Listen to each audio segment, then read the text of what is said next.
বিয়ের পর ছেলেদের একটা কমন ডায়লগ, বিয়ে করে নাকি তাদের জীবন অশান্তিতে ভরে গেছে। আচ্ছা আমি বলি কিভাবে অশান্তিতে ভরে গেল তাদের জীবন। সকালবেলা ঘুম থেকে উঠেই তারা নাস্তা রেডি পায়, দুপুরবেলা কি খাবে না খাবে সেটাও বাসা থেকে বউ যত্ন করে বেঁধে দেয়। তারপর সন্ধ্যার সময় যখন আপনারা কাজ শেষ করে বাড়িতে আসবেন, আপনারা যখন ফোন করে বলেন যে আমি আসতেছি, তখন আপনাদের জন্য আমরা ঘর বাড়ি সুন্দর করে পরিপাটি করে গুছিয়ে রাখি। কেন? মহারাজা আসবে। তারপর আপনি রাতে কি খাবেন না খাবেন সেটা জিজ্ঞাসা করে টাটকা টাটকা রাতের খাবার আপনাকে আমরা রেডি করে দিয়ে দিই। তারপর রাতের বেলা আপনি ঘুমাতে যাবেন, আপনার যে বিছানাটা সুন্দর করে বিছানা ঝাড়ু দিয়ে পরিষ্কার করে একেবারে গুছিয়ে আপনাকে ঘুমানোর জন্য রেডি করে দেয় কে? দেয় এই বউরাই দেয় আপনাদেরকে। জীবন অশান্তিতে ভরে যায় না? কার জীবন অশান্তিতে ভরে যায়?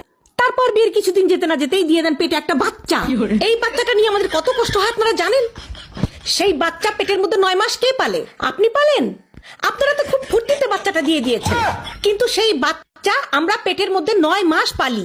পেলে সেই বাচ্চাটাকে ছোট থেকে বড় করি আমরা, গু সাফ করি আমরা, গু মদ সবকিছু পরিষ্কার করে বাচ্চাটাকে তিলি তিলি বড় করি, খাওয়াই, স্কুলে নিয়ে যাই, পড়াই। তারপরে কিছুদিন যেতে না যেতেই পরিবারের সবাই মিলে, বৌমা একটা বাচ্চার কোনো ভরসা আছে, আরেকটা বাচ্চা নাও। তারপরে আরেকটা বাচ্চা হয়, হয় আমাদের জীবন হয়ে যায় তেনা তেনা। তারপরে হচ্ছে ওই বাচ্চা পেটে আসে, বমি করি আমি, সিজারের কষ্ট ভোগ করি আমি, সবকিছু ভোগ করে মেয়েরা। আর ছেলেরা বলে কিনা তাদের জীবন বলে খুব বিষাক্ত হয়ে গেছে, তাদের জীবন নাকি নষ্ট হয়ে গেছে। তোমরা কি করো? ও এখন তো আবার খোটা দিবা? মানে আমরা কিছু বললেই পুরুষদের একটাই ডায়লগ, ও টাকা তো কামাই করা লাগে না।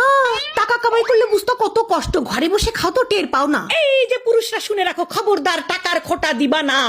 আমরা মেয়েরা যদি চাই, এখন ফোনের যুগ, অনলাইনের যুগ, আমরা মেয়েরা যদি চাই তোমাদের মতো ডাক্তার, ইঞ্জিনিয়ার, ব্যারিস্টার হওয়া লাগবে না, কোম্পানিতে কাজ করা লাগবে না। আমরা ঘরে বসে, এই যে ঘরে বসেই এই রান্না দিয়ে আমরা ইউটিউব, ফেসবুক থেকে লক্ষ লক্ষ টাকা চাইলেই কামাই করতে পারি। এত মনে করো ইয়ে নেওয়া ঠিক না, এত ভাবনিতে যাবা না, ঠিক আছে? জীবনে কোনোদিন কেউ আর বলবা না যে জীবন বিয়ে করে ঝালাফালা হয়ে গেছে। বিয়ের পরে তোমাদের জীবন শুধরায়, বিয়ের পরে তোমরা ভালো হও, বিয়ের পরে তোমরা সাশ্রয়ী হও। বুঝতে পেরেছো? বেশি তেড়িবেড়ি করলে কি করবো জানো? রান্নাঘরে কিন্তু অনেক কিছু থাকে মেয়েদের অস্ত্র। হ্যাঁ, মাথার ব্রেনে ভরে মাথা খুঁজি একদম চাগাই দেবো। বিয়ের পর ছেলেদের একটা কমন ডায়লগ, বিয়ে করে নাকি তাদের জীবন অশান্তিতে ভরে গেছে। আচ্ছা আমি বলি কিভাবে অশান্তিতে ভরে গেল তাদের জীবন। সকালবেলা ঘুম থেকে উঠেই তারা নাস্তা রেডি পায়, দুপুরবেলা কি খাবে না খাবে সেটাও বাসা থেকে বউ যত্ন করে বেঁধে দেয়। তারপর সন্ধ্যার সময় যখন আপনারা কাজ শেষ করে বাড়িতে আসবেন, আপনারা যখন ফোন করে বলেন যে আমি আসতেছি, তখন আপনাদের জন্য আমরা ঘর বাড়ি সুন্দর করে পরিপাটি করে গুছিয়ে রাখি। কেন? মহারাজা আসবে।